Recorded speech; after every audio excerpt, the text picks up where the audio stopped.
rappeler à quelqu'un ce matin ce que nous savons déjà, mais que nous oublions souvent. Alors que si nous oublions, nous laissons la place libre à l'ennemi pour sa victoire. Ésaïe, combien tu as dit? 59. Ésaïe 59, le verset 21. Voilà. Tu peux faire la lecture, ma prophétesse. Voici mon alliance avec eux, dit l'Éternel. Mon esprit pose sur toi, et mes paroles que j'ai mises dans ta bouche ne se retireront point de ta bouche, ni de la bouche de tes enfants, ni de la bouche des enfants de tes enfants, dit l'Éternel, dès maintenant et à jamais. Quelqu'un dit Amen? Amen. Maintenant, on va le lire ensemble. 1, 2, 3. Voici mon alliance avec eux, dit l'Éternel. Mon esprit qui repose sur toi et mes paroles que j'ai mises dans ta bouche ne se retireront point de ta bouche, ni de la bouche de tes enfants, ni de la bouche des enfants de tes enfants, dit l'Éternel, dès maintenant et à jamais. Amen. Assois-toi, bien-aimé. Nous sommes là ce matin pour un rappel. Il n'y a rien de nouveau, comme dit la Bible. Il n'y a rien de nouveau sous terre, sur terre. Alléluia. Tout ce qui peut apparaître sous terre, c'est simplement la désolation. Amen. Seigneur, merci pour cette parole. Nous voulons te la remettre entre tes mains. Donne-nous, Seigneur, à ce qu'elle nous revienne ce matin sous forme de grâce, sous forme de paix, sous forme de restauration. Que l'honneur et la gloire soient à toi seul dans le nom de Jésus. Et je dis Amen. Le thème de ce matin, c'est la puissance de notre langue. Amen. Ce n'est pas la langue que nous parlons, hein? Ça. Amen. Je vais parler la langue française pour que tout le monde comprenne. Ça, c'est la langue, le parler. Mais je parle de la langue qui est l'organe qui est dans notre bouche. Donc, si je devais changer mon thème pour que quelqu'un d'autre me comprenne encore plus, je dirais la puissance de ma bouche. Vous voyez? Voilà. Je vais compléter avec Proverbe 18, verset 21 qui nous dit ceci. La mort et la vie sont au pouvoir de la langue. Pourquoi nous avons lu Ésaïe 59 tous ensemble? C'est pour que nous puissions nous rappeler que nous avons une alliance avec Dieu. Et que même si nous les hommes, nous oublions facilement le chemin de l'alliance que nous avons souvent contracté avec le Seigneur, Dieu, lui, il est fidèle à son alliance et il garde l'alliance de génération en génération. Parfois même, il va jusqu'au-delà de la 4e génération. Parce qu'il est Dieu et il est fidèle. Alors je vais rappeler à quelqu'un ce matin que nous avons une alliance avec Dieu sur laquelle Dieu veille toujours. Dieu veille toujours sur notre alliance que nous avons avec lui. Il a repris l'alliance tout à l'heure en Ésaïe 59. Il dit ceci, la présence de son esprit sur nous pour nous rendre puissants. Souvenez-vous qu'un jour Dieu nous a dit dans le livre des psaumes, il dit ce que je désire, c'est que je désire que tu sois puissant. Mais si Dieu veut que tu sois puissant, il va te donner les arguments qui vont te rendre puissant. Et Ésaïe 59 nous décrit qu'il a eu le temps de déposer sur nous son esprit, en fait que par son esprit, nous soyons puissants. Mais ce que nous oublions souvent, donc nous oublions que là où nous sommes, ou là où nous nous regardons, nous pleurons toujours Parce que nous oublions que nous sommes puissants. Celui qui est puissant et qui sait qu'il est puissant pleure rarement. On est d'accord? Donc si quelqu'un reconnaît qu'il est puissant, il pleure rarement. Mais celui qui oublie qu'il est puissant peut toujours être là en train de se lamenter. Alors il a mis son esprit sur nous pour nous rendre puissants. La deuxième chose, c'est qu'il a mis sa parole dans nos bouches pour permettre à nos langues d'exercer son pouvoir. Donc, à chacune de nos langues, Dieu a donné un pouvoir. Amen. Dieu a donné un pouvoir à chaque langue qui se trouve dans la bouche d'un être humain. Et c'est pour cela que je conseille toujours des gens qui sont proches, ne maudissez jamais vos enfants, parce que ce que vous allez déclarer sur eux ne passera jamais à côté d'eux, parce que non seulement Dieu vous a utilisé, vous, pour les mettre dans le monde, mais si vous déclarez des paroles en oubliant que votre langue est puissante, vous allez mettre le feu dans la vie de vos enfants. Ils sont en vie et leur vie est incendiée. Par quoi? Par la parole prononcée par un parent. Ce n'est pas à nos enfants qu'on doit parler, maudire et déclarer des paroles de feu. Bien-aimé, c'est à ta situation que tu vis, à ce que tu traverses, à ce que l'ennemi met devant toi. C'est à ça que Dieu veut que tu parles. J'ai pris pour nous faire asseoir dans quelque chose.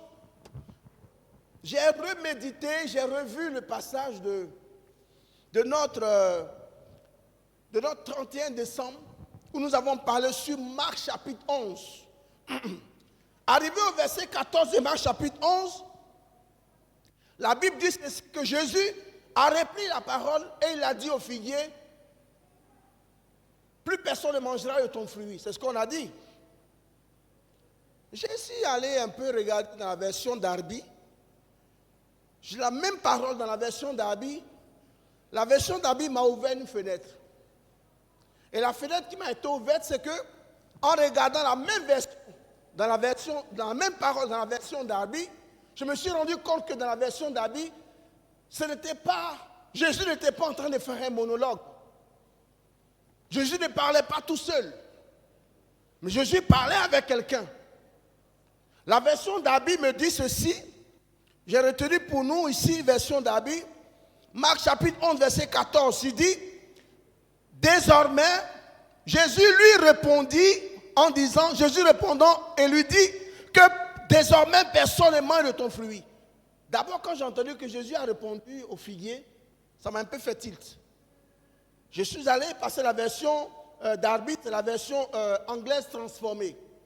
Ok. Je vais alors dans le King James pour vérifier. Qu'est-ce que King James dit du même verset?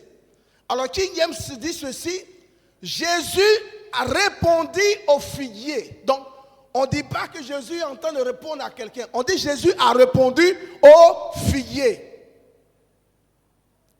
Si Jésus doit répondre au figuier, c'est que le figuier lui a parlé.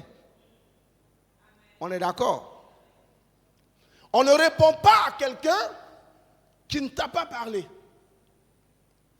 Sinon, on dirait, tu as parlé à la personne. Mais si tu as été le premier à parler à la personne, on dirait que tu as parlé à la personne. Mais si on dit que tu as répondu à la personne, c'est que la personne a été la première à t'adresser la parole. Alors, je suis allé encore vérifier quelque chose. Et ce quelque chose que je suis allé vérifier, c'est quoi? C'est que je me suis retrouvé toujours dans le même King James en vérifiant énormément ce verset et en allant jusqu'au verset 20. Le verset 20 m'avait dit que Rabbi, Simon a dit à Jésus, Rabbi, le figuier que tu as maudit hier a séché jusqu'aux racines. Et je regarde dans la version King James, il me donne la bonne direction de la bonne délivrance. King James dit ceci, le matin en passant par là, il vit le figuier sécher des racines jusqu'à son sommet. Je me suis rendu compte, bien aimé, que il y a une différence entre quand on dit à quelqu'un, à un esprit, sors de cette vie, maladie, libère la vie de telle personne, la maladie va libérer la vie de la personne. On va voir la personne guérir. Mais il y a une base. Si la base n'est pas brisée, c'est zéro. Et c'est ça qui fait souvent, il y a des délivrances qu'on croit avoir reçues, mais en fait, en réalité, comme il y a encore la racine de la délivrance qui n'a pas été faite, la maladie est capable ou le problème surgit de nouveau. Parce qu'il y a une racine. Quelqu'un me donne un bon amen. Maintenant, ma question, là où commence notre message. Pourquoi, quand Jésus s'est présenté devant le figuier, il a parlé au figuier? On aurait pu dire, parce que beaucoup de lecteurs de la Bible nous disent ceci, que Jésus a été trop méchant avec le figuier, ce n'était pas la bonne saison, et il a maudit le figuier, et ce n'était pas le moment où le figuier devait produire des fruits. Ok. Mais quand Jésus s'est présenté devant le figuier, pour que le figuier réponde à Jésus réponde au figuier, qu'est-ce que le figuier lui a dit? Et ce que le figuier a dit à Jésus, c'est ce que nos situations nous disent chaque jour. Lorsque tu es devant un fait, bien-aimé, et que tu n'arrives pas à avancer, tu ne peux pas comprendre pourquoi tu n'avances pas devant quelque chose. Mais la chose que tu cherches refuse de libérer ta bénédiction qui concerne cette chose. Et chaque fois que tu te présentes, c'est un non que la chose te dit. Mais toi, tu continues de t'entêter parce que tu n'entends pas ce que la chose te dit. Apprenons, bien-aimés, à écouter ce que Dieu nous dit au travers de sa parole, et ce qu'il nous donne au travers de sa parole va nous aider à entendre le message qui sort de la bouche d'une situation devant laquelle tu te trouves. Je pense que ce matin, je suis en train de parler à quelqu'un qui veut monter à un niveau supérieur. Jésus parle au figuier, tous les disciples l'ont entendu, et puis tout le monde s'est étonné. Mais pourquoi il parle à un arbre? Est-ce que l'arbre peut entendre? Qu'est-ce qu'il a entendu de l'arbre? Ou qu'est-ce que l'arbre a dit pour qu'il réponde comme ça? Bien aimé, pendant que les gens seront en train de chercher comment Dieu bénit cette personne, il y en a d'autres qui prospèrent.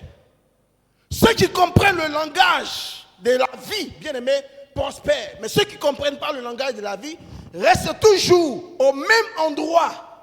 Et je suis venu dire à quelqu'un qu'on a une alliance avec le Seigneur dans laquelle il nous a mis quoi? Sa parole dans notre bouche. Il avait dit à Jérémie, il dit, voici, je mets ma parole dans ta bouche. En d'autres termes, je mets ma puissance dans ta bouche. La puissance qui est dans la bouche de quelqu'un, bien aimé, ce n'est pas pour que nous puissions la garder. C'est pour que nous puissions parler aux situations dérangeantes. Quelqu'un est d'accord avec moi? Quelqu'un est d'accord avec moi? Voilà. C'est pour parler aux situations dérangeantes. À ce qui peut te bloquer dans quelque chose. Pour que tu puisses annoncer à une chose la véritable version de ton cœur. Nos problèmes sont devant nous en tant qu'enfants de Dieu. Mais ces problèmes ne connaissent pas la vraie version de notre cœur. Qu'est-ce que tu veux réellement? Et c'est pour ça que Jésus a dit aux disciples, toujours dans le Marc au chapitre 11, il dit, si quelqu'un dit à cette montagne, en d'autres termes, si quelqu'un parle à une montagne, et s'il ne doute pas dans son cœur, et qu'il croit que ce qu'il a dit va arriver, il verra la chose arriver. Pourquoi? Parce que la langue que tu as dans ta bouche, elle est puissance. Elle est puissance. Avant d'être puissante, elle est puissance. On ne l'a pas dans la bouche rien que pour manger, bien aimé. Mais elle doit nous aider à sortir parfois des situations. Ce que tu veux avoir dans ta vie, que tu le nommes, que tu le déclares, que tu l'annonces. Que la terre te regarde comme quelqu'un qui sait ce qu'il veut. Mais ne sois pas toujours là en train d'être trop passif. Trop passif. Jésus a répondu au figuier, désormais personne ne mangera de ton fruit. Dans les deux versions bien-aimées, comme je disais tout à l'heure, que je me suis rendu compte que le figuier avait parlé négativement. Négativement. Ça veut dire que le figuier avait dit non à celui qui méritait de manger le fruit. Parfois, il y a des choses que tu dois avoir, que tu mérites. Mais la situation, tu te présentes, la situation te dit non.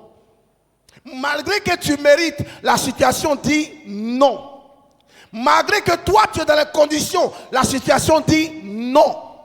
Et parce que la situation t'a dit non, bien-aimé, tu rentres chez toi sans rien dire à la situation. Mais je suis venu dire à quelqu'un que, au fond de mon message, je veux faire comprendre à quelqu'un que tu peux imposer ce que tu veux à une situation sur la terre des hommes. Ce que toi tu désires, tu peux l'imposer sur la terre des hommes. Bien aimé, parfois on a des échecs qui... En fait, je me suis rendu compte qu'en méditant ceci, je regarde certains versets que j'ai vus que nos échecs même ont peur de nous. Nos échecs ont peur de nous. Parfois, l'échec est devant toi. L'échec te redoute. Et toi, tu racontes les bienfaits de l'échec dans ta vie. Au lieu de parler à la situation, bien aimé, tu parles de ta situation à Dieu et aux hommes. Là où tu me vois, je suis dans la souffrance. Ça ne va pas, maman. Ça ne va pas. Et puis le problème est à côté de toi, il est tout heureux. Il est heureux parce que tu chantes ses louanges. Oh, je l'ai bloqué. Oh, j'ai fait qu'aujourd'hui, elle n'arrive pas à se marier, elle n'arrive pas à avoir d'enfants. Et puis toi, tu racontes ça aux autres. Il dit oui, effectivement, j'ai réussi ce que j'ai fait. Mais en réalité, ce que toi, tu peux dire à cette situation-là, en tant qu'enfant de Dieu, parce que ce qui est sur ta langue, c'est le feu, bien-aimé. Ce que le Seigneur a mis sur notre langue, c'est le feu. C'est pour ça que je vous disais tout à l'heure que faites attention à ce que vous dites sur la vie de vos enfants, parce que vous allez cramer leur vie, vous allez brûler leur vie. Donc, si tu peux brûler la vie de quelqu'un avec ta langue, c'est que tu peux brûler une situation avec ta langue. On est d'accord? Alors, ce que Dieu te demande, c'est que tu parles à la situation en exprimant ce que toi tu ressens dans ton cœur. Ce que toi tu veux se produise par rapport à cette situation. Et ce que tu dis, si tu le crois, cette chose commence à s'accomplir. C'est ce que la Bible nous dit. Mais parfois, nous laissons nos problèmes qui ont peur de nous et nous racontons à Dieu, oh Seigneur, là où tu vois ma situation, Seigneur, je suis dans les problèmes maintenant, ça ne va pas. Seigneur, j'ai besoin de toi. Et Seigneur, j'ai besoin de toi. Alors que le Seigneur dit, il t'a donné un pouvoir. Je m'en vais faire comprendre à quelqu'un que le verset qui nous dit que la mort et la vie sont au pouvoir de la langue. Ça veut dire quoi? Ça veut dire que toute phrase que tu entends, tous les mots que tu entends, bien aimé, produisent deux choses dans ta vie. Soit la vie, soit la mort. Soit la vie, soit la mort. Donc on ne joue pas avec les mots. Si tu déclares une chose par rapport à une situation, il faut être convaincu que cette situation à laquelle tu as parlé, soit elle reste en vie ou soit elle meurt.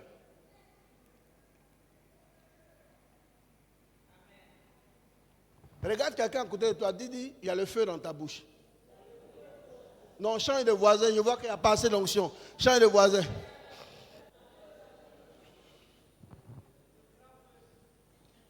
Il y a le feu dans ta bouche. Donc, tu ne peux pas jouer avec les jardins bizarres que le diable met devant toi. S'il a mis un jardin devant toi, bien-aimé, le feu qui est dans ta bouche peut brûler le jardin. Donc, tu ne peux pas jouer avec ta vie. Tu es un trésor pour Dieu. Tu es une alliance avec le Seigneur. Tu es un sujet d'alliance pour Dieu. Tu es un enfant de Dieu. Tu es allié de Dieu. Quel mot je vais encore utiliser pour que tu comprennes que tu as une alliance puissante avec le Seigneur? Il faut arrêter de te faire de te négliger toi-même en fait. Arrête de négliger que la grâce de Dieu qui est sur toi n'est pas assez forte, n'est pas assez puissante. Chaque matin quand tu vois un homme comme David, il dit même si tout va mal, il dit Seigneur, ta grâce m'accompagne et le bonheur m'accompagne. Chaque jour, ce qu'il déclare, il finit par le vivre. Je vais dire à quelqu'un ce matin, arrête de déclarer un peu la mort dans tes affaires. Arrête de déclarer un peu le chèque. Oh, je sais que ça ne va pas aller. Oh, je sais. Mamie, j'ai déjà... De toute façon, toujours quand j'essaye, ça ne marche jamais. Donc, je suis sûr que ça ne va pas. Mais je vais aller quand même. J'ai dit, avec Dieu, on ne va pas quand même. Si tu dois aller quand même, il faut t'arrêter quand même. C'est mieux que tu t'arrêtes quand même. Parce que ça ne sert à rien que tu finis de brûler ta vie avec tes paroles et puis tu vas t'asseoir devant les gens. Et la finalité, maintenant, parfois, quand Dieu te fait grâce, que tu es accepté, tu mets tout sur l'onction de ton intelligence. Oh, c'est parce que j'ai trop étudié que j'ai eu ça. Dis à quelqu'un, parle à ta situation.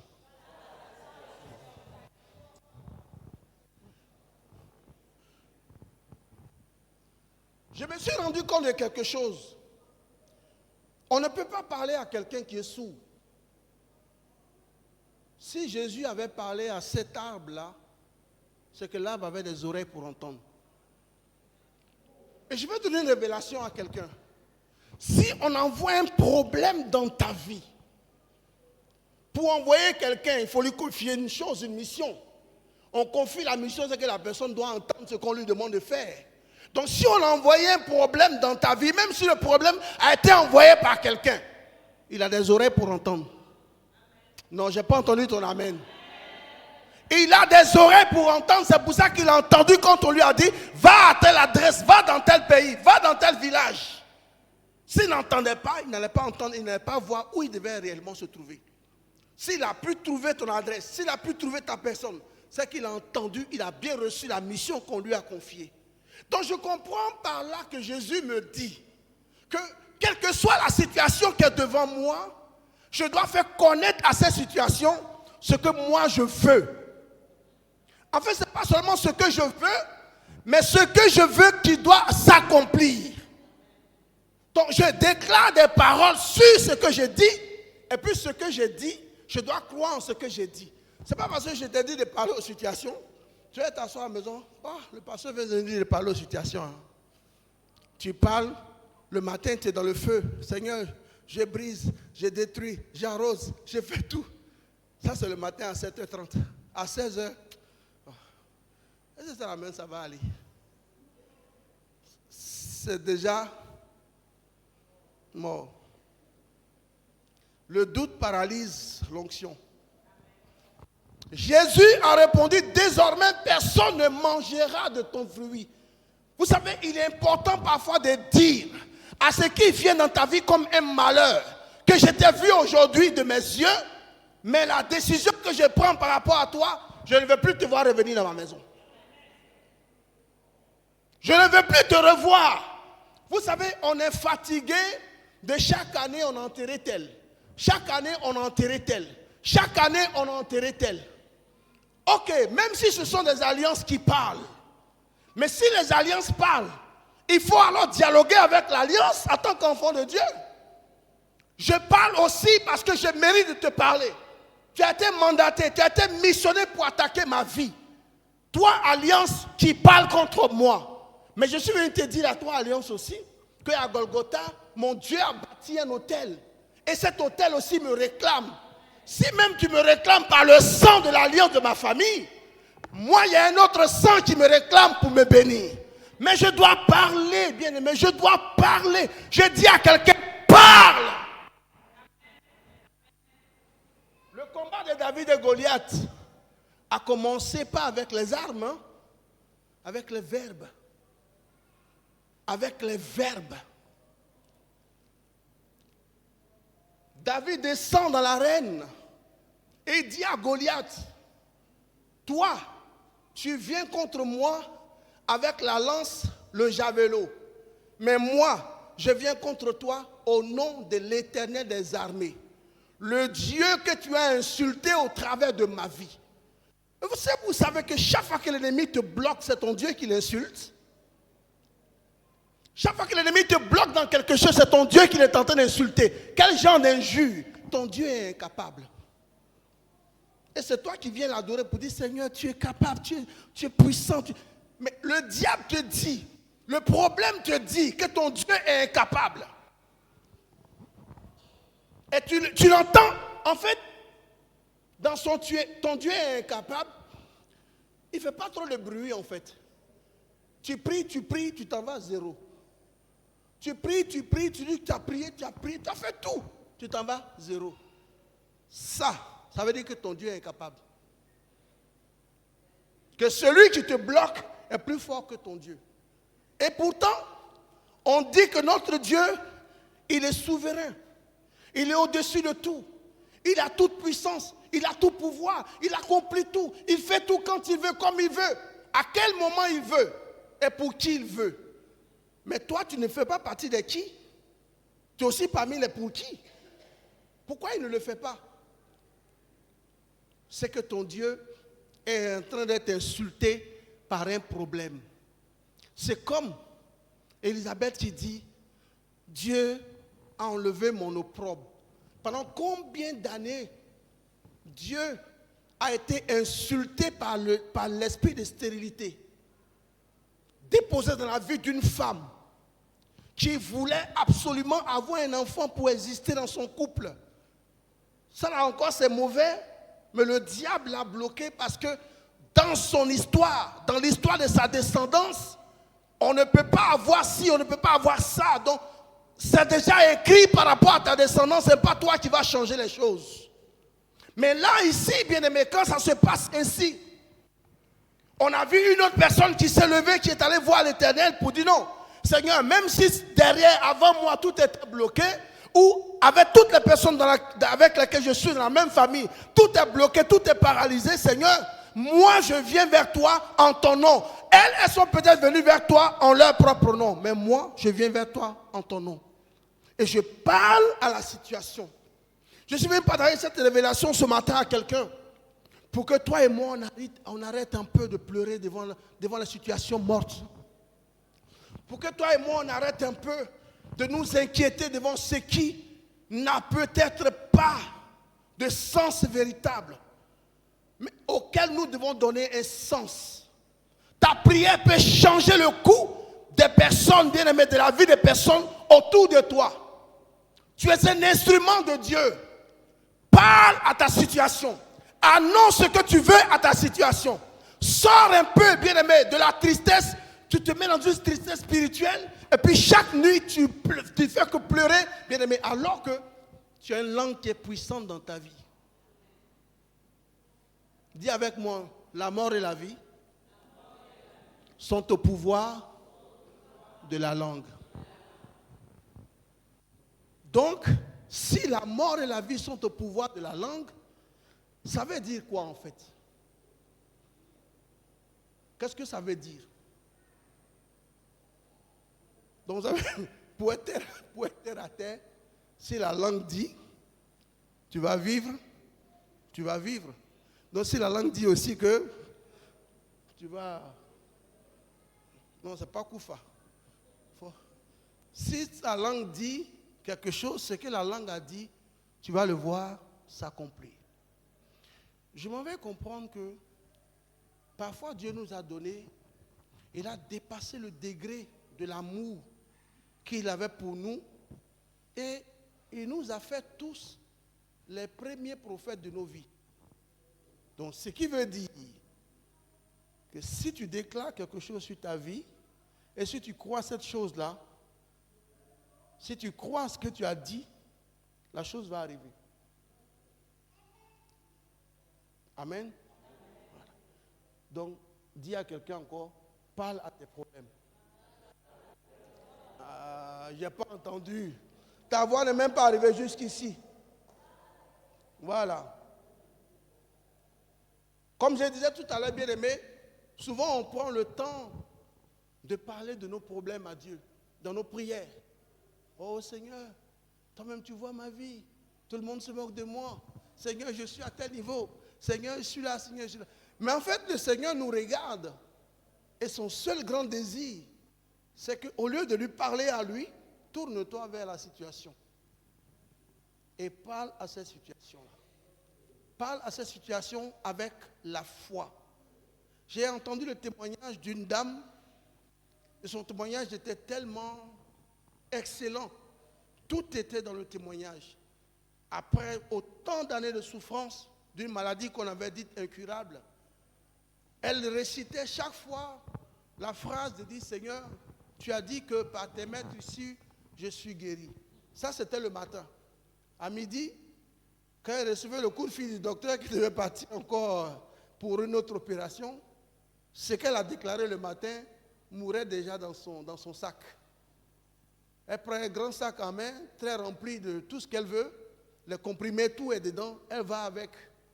Mais le matin, elle a dit, Seigneur, par tes mains ici, je suis guéri. À midi, on l'appelle, elle prend les médicaments vers 14h, on va changer les médicaments, on va encore augmenter. Mais le Seigneur est en train de lui donner de passer par un test. Et pendant qu'elle était en train de partir un jour, une voix lui dit, retourne-toi. Tu es déjà guéri. Elle dit, c'est moi-même qui me parle ou bien c'est une voix qui m'a parlé, mais je ne sais pas d'où ça vient. Donc qu'est-ce qu'elle a fait? Qu'elle a dit, retourne-toi, je suis déjà guéri. Elle est quand même arrivée chez le docteur. Arrivée là-bas, le docteur lui dit, on va refaire la prise de sang, parce que ce que j'ai vu dans la prise de sang précédente m'intrigue un peu. Mais je veux qu'on refasse encore une prise de sang. Alors il lui demande, mais c'est quoi que tu as vu qui t'intrigue? Il dit, non, je préfère attendre la deuxième prise de sang, comme ça m'appuyer sur les deux rapports et puis te donner le témoignage. Elle revient une semaine après. Le monsieur lui dit qu'il y a quand même quelque chose de bizarre, mais il y avait des traces qu'on voyait déjà depuis des années, mais ces temps-ci, tu vois que les traces là sont en train de disparaître. Peut-être que les médicaments ont bien fonctionné, mais on va te faire une ponction pour voir. Donc ils ont commencé à chercher par tous les moyens, bien aimés. Mais ce qu'elle disait le matin, Seigneur, par tes maîtres ici, je suis guéri. Donc elle s'adressait à la maladie pour dire, toi tu as été envoyé pour me détruire. Mais moi je suis venu te dire que je suis une servante de Dieu. Là où tu me vois là, je ne sais pas encore lire la Bible, mais je suis déjà servante de Dieu. Donc je dois servir Dieu, je dois gagner des âmes pour Dieu. Donc toi, ton travail que tu dois faire dans ma vie doit prendre fin maintenant. Parce que moi, j'ai une autre mission qui va commencer. Donc elle parlait comme ça, dans la joie, dans la paix le matin. Même si à midi, elle avait ce coup de barre, parce qu'elle recevait chaque fois le signal du médecin qui lui disait, viens, viens, viens, pour tel ou tel examen. Tout ça, elle faisait ces choses. Mais elle a été guérie, elle a dit qu'elle ne peut pas se taire. Elle se promène d'église en église pour témoigner ce que Jésus a fait dans sa vie. Mais elle est partie d'où? Des mots, des phrases qu'elle a déclarées sur ce qui était comme situation dans sa vie. Elle a parlé à ce qui lui parlait. Parfois, nous ne parlons pas à ce qui nous parle, à ce qui nous refuse des choses. Je veux avoir, mais ce que je veux avoir, devant ou derrière ou devant cela, se trouve quelque chose qui me dit non, tu ne peux pas avoir. Pourquoi? Pas parce que tu ne ressembles pas, non. Mais dans ta génération là, dans cette génération, personne n'a droit à ça. Et puis toi, tu fais partie de cette génération et tu n'as rien compris dans le message qui t'a été donné. Et puis tu restes là. Et la vie continue. Pendant que la vie continue, les années passent. Et pendant que les années sont en train de passer, on prend de l'âge. Et puis un jour, tu vas t'asseoir à l'église. Et puis il y a un jeune pasteur qui te dit, parle à ta situation. Tu as vu le nombre d'années que tu as perdu? Dis à quelqu'un, rattrape-toi. Ah, faut te rattraper, faut te rattraper. Alléluia. Je bénis le Seigneur pour la vie de quelqu'un. Amen. Je bénis le Seigneur pour la vie de quelqu'un. Et je déclare au nom de Jésus que nous devons apprendre à parler aux choses qui nous parlent. Nous devons apprendre à parler au chômage qui nous retient. Nous devons apprendre à parler au célibat qui nous déshonore. Nous devons apprendre à parler à la maladie qui nous tient captifs et qui nous vole tout. Tu peux tout avoir, mais quand tu n'as pas une bonne santé, tu ne peux rien faire. Nous devons parler à l'échec qui nous refuse la réussite. Il faut que tu parles à cet échec-là. Alors ce matin, bien-aimés, nous devons répondre à des situations qui nous disent non devant notre miracle. Parfois, tu n'es pas loin de ton miracle, mais il y a un non qui précède ton miracle. Et tu ne sais pas pourquoi il y a un non. Il y a parfois des choses qui ne réussissent pas dans ta vie et tu te dis, mais je ne comprends pas pourquoi. Mais c'est parce que devant ces situations, il y a une réponse qui a été donnée, mais que toi, tu n'as peut-être pas entendue. Devant chaque chose, il y a un esprit qui se met devant chaque chose. Amen. Jésus a dit, si quelqu'un dit à cette montagne, descends et va dans les lieux arides, la montagne va se déplacer. Mais seulement tu dois croire. Je ne sais pas quelle montagne qui est devant toi. Je ne sais pas quelle montagne qui est devant toi. Mais si la parole de Dieu est la puissance de Dieu, il a dit à Jérémie, voici, je mets mes paroles dans ta bouche. Dans Ésaïe 59 que nous avons lu, il a dit, je mets aussi mes paroles dans ta bouche. Et mes paroles que je mets dans ta bouche maintenant ne sont pas simplement des paroles d'aujourd'hui, mais ça va aller de génération en génération, c'est-à-dire tes enfants à toi et les enfants de tes enfants vont encore avoir cette puissance-là sur la langue. Donc, si tu te bats encore que dans la génération de tes enfants, il y a encore des convertis, ça progresse encore de 2 générations. Donc, tout ce que nous devons faire, bien-aimés, nous devons apprendre à parler, déclarer des choses. Quand tu pries, déclare, parle, demande, cherche et tu recevras. Parce que Dieu t'a mis un pouvoir sur ta langue. Ta langue peut déclarer des choses et ces choses-là peuvent disparaître sur la terre. Quand on fait la délivrance de quelqu'un, on dit souvent, oh, je prends même l'exemple de Jésus quand il arrive à Guédara. Qu'est-ce qui se passe, Jésus à Guédara? Jésus voit ce fou, les disciples sont autour de lui, et puis automatiquement, on dit qu'il y a un dialogue qui se fait. Dans ma présence, un dialogue se fait. Est-ce que les disciples avaient entendu tout ce qui était en train de se dire? Non. Parce que parfois, quand il y a une délivrance, on voit des manifestations de l'esprit. Mais chaque manifestation doit être discernée. Donc ce que la Bible nous dit peut parfois correspondre au discernement que Jésus a eu. Quand il dit une légion de démons, mais la légion de démons lui disait chaque matin, tu ne deviendras pas l'évangéliste puissant que tu dois devenir. Nous avons été mandatés pour te détruire. Nous avons été mandatés pour t'arrêter, pour te bloquer. Et il était là, dans ce cimetière. Il dormait sur les tombes cassées ou nouvelles tombes. Oh, quand on venait enterrer quelqu'un de nouveau, il dit, ah, j'ai une nouvelle villa. Il dort là-bas. C'était ça, sa vie. Mais pourtant, c'était un homme de Dieu, un évangéliste. Selon le Seigneur, il a gagné à lui seul plus qu'un évangéliste normal n'a gagné. 10 villes, il a converti. Mais avant ça, bien aimé, il dormait dans le cimetière. Les esprits lui disaient non. Apprends à parler à ce qui te dit non. Si tu vois une défaite régulière dans ta vie, bien aimé, c'est que derrière cela, il y a un message auquel tu dois dire non. Au sortir de ce culte, ma prière, c'est que ta vie change. Non, je n'ai pas entendu. J'ai dit ma prière, c'est que ta vie change. Ma prière, c'est que tu deviennes quelqu'un sur la terre des hommes. Tu as été déjà prédestiné à le devenir. Et le diable sait que tu es prédestiné. C'est toi qui te négliges. Lui, quand il te voit passer, il voit quelqu'un de grand. Et toi, tu te vois comme quelqu'un de petit. Donc, il essaie de faire tout possible pour t'empêcher de réussir. Voici, je mets mes paroles dans ta bouche. Le Seigneur a dit à Jérémie, voici, je mets mes paroles dans ta bouche. Et Ésaïe 51, verset 16, il nous dit ceci, il dit, je mets mes paroles dans ta bouche et je te couvre en plus de l'ombre de ma main. Je te couvre de l'ombre de ma main. Ça veut dire que tu as mes paroles. Et l'ombre de ma main, c'est la protection divine. Donc, en d'autres termes, ça veut dire que n'aie pas peur de déclarer. Tu ne le déclares pas en ton nom, mais tu le déclares au nom de l'Éternel des armées. Et si tu déclares en ton nom, tu verras que l'Éternel va te couvrir de son puissance et de sa protection. Donc, en fait, quand tu regardes bien, il nous a déjà pratiquement tout donné.